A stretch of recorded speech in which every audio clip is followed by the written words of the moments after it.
वाटतं की दुसऱ्या पक्षांनी आंदोलन करायसाठी नेत्यांच्या घरावर हे पोलीस प्रशासन परवानगी देतं आणि या ठिकाणी आम्ही शांततेने आंदोलन करत आहे।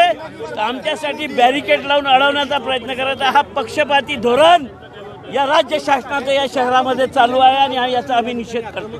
किचड आंदोलन नाव का दिलं? मला वाटतं की किचड फेकण्यालायकच या राज्याचे मुख्यमंत्री आहे म्हणून त्यांच्यावर किचड फेकावा, कारण की त्यांची घेतलेल्या निर्णयामुळे राज्यातली जनता त्रस्त आहे म्हणून त्यांना किचड फेकायचं आंदोलन आम्ही केलं। भाजपनं परवा किचड फेक आंदोलन केलं, त्याचं उत्तर तर नाही हे।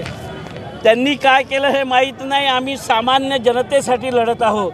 सामान्य जनतेच्या हिताचे निर्णय हे राज्य शासन घेत नाही आहे आणि त्याचा विरोध म्हणून आमचं आंदोलन, त्यांचं आंदोलन कशाला होतं हे आम्हाला माहिती नाही आहे। तुमच्या कार्यकर्त्यांचे कपडे फाटले बघा, या ठिकाणी कपडे फाटले। मला तेच म्हणायचं आहे की नागपूर शहरामध्ये काँग्रेसच्या नेत्यांच्या घरावर आंदोलन करायला पोलीस दुसऱ्या पक्षाच्या लोकांना परवानगी देते आणि आम्ही एखाद्या चौकात आंदोलन करत असलं तर आपलं पोलीस बळ वापरून आमच्या लोकांचे कपडे फाडतात। तर हा किती भेदभाव, हा किती पक्षपात आहे हा सामान्य जनतेने पाहावा। आम्ही सामान्य जनतेचे प्रश्न घेऊन रस्त्यावर उतरलो आहोत।